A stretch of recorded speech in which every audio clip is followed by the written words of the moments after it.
Fighting Federal Tyranny, Nullification. In the history of the world from the days of Rome to today, history has constantly repeated itself. Nations have risen and given birth to liberty and furthermore fallen due to the grisly economic and foreign policies of a liberty-stripped empire. In the 18th century, the 13 American British colonies declared their independence from Britain with allegations of their inalienable rights being taken from them. The United States founding fathers set up a government which is supposed to respect and protect these individual rights guaranteed to all people. Although the United States government does have a system of checks and balances, it is inevitable that eventually these balances will be undone and essential liberties will be encroached on.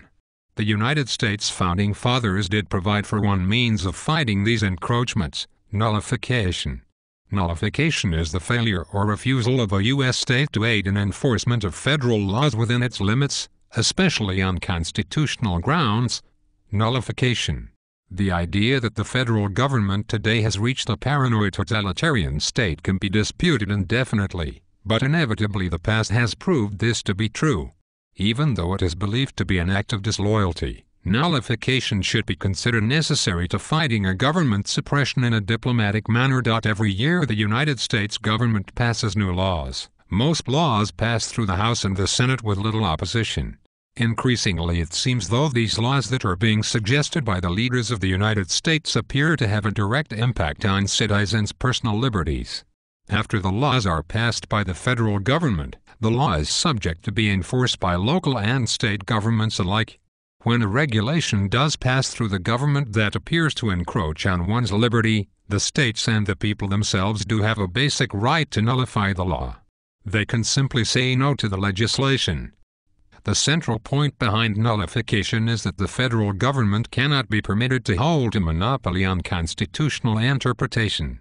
If the federal government has the exclusive right to judge the extent of its own powers, warned James Madison and Thomas Jefferson in 1798, it will continue to grow regardless of elections, the separation of powers, and other much-touted limits on government power.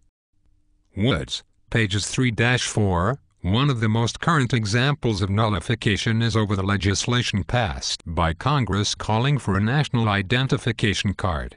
The Real ID Act passed in 2005 would require all citizens of the United States to obtain a national ID funded by the states. Since the legislation has passed, over 25 states have passed state legislation banning the support or funding of the national ID and have asked Congress to repeal the act. The federal government is supposed to be a servant to the state protecting states' rights, but when the federal government violates these rights itself, nullification provides a means to legally fight this violation. As one might assume, nullification can also be argued as a negative notion. As with all ideas of good and evil, right and wrong, nullification can be used to try and denounce laws with the intent to push society in a greater direction. Different groups of people might not advocate the use of the nullification process. Pro-federal government and anti-states' rights groups would obviously not consent or desire this practice. The three opposing reasons against nullification are that it is unconstitutional, it does not work, and lastly the advocates of it are nothing more than a handful of racist, secessionists. Edlin. Some people who are against nullification believe that the checks and balances of the United States government are enough to keep unconstitutional laws from being passed and enforced. Although nullification is mostly an excellent process, understandably great care should be given to the idea. After the Civil Rights Acts were passed, there was a group of people that collected together in hopes of nullifying the recently passed law that called for the desegregation of the United States, among other things. Obviously most Americans today would agree this to be a negative attempt to repeal a law that forever changed the United States for the better. It should be kept in mind that there are pros and cons to everything. For example, welfare given to citizens that cannot provide for themselves is a vital resource for shelter and food, but if not closely regulated can be extorted easily. If one looks in the past of the United States, it proves over and over again that attempts at nullification of laws that most citizens would view as fair and constitutional does not work. This is evident with the attempt to nullify the Civil Rights Act. Just as the past has shown that attempts to nullify constitutional laws are not usually successful, There has been much success to speak of when states or citizens attempt to nullify unconstitutional laws. One of the greatest examples of modern-day nullification is the medicinal use of marijuana. As of this printing, 14 states are openly resisting the federal government's policy. Woods, p. 8. Woods speaks about the attempts of states to nullify the federal prohibition of marijuana. More recently, in the upcoming election on November 2, 2010, the state of California will be attempting to completely nullify the federal law prohibiting the use and sale of marijuana, allowing for the use of marijuana by all citizens. The federal government has made statements concerning this proposition, stating that even if the California legislature is passed, marijuana will still be illegal under federal law. Although true, the federal government will have a tough time trying to enforce this without the assistance from the state of California. Nullification should be considered essential to maintaining a true democracy, a democracy of the people by the people.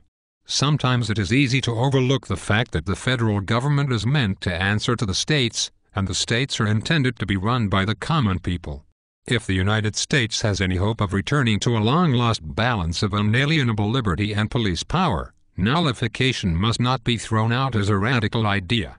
Nullification was once a term that was a mainstream thought in politics and is now making a return to the debates. Works Cited, Tr.Nd. A brilliant exposition on the effectiveness of nullification.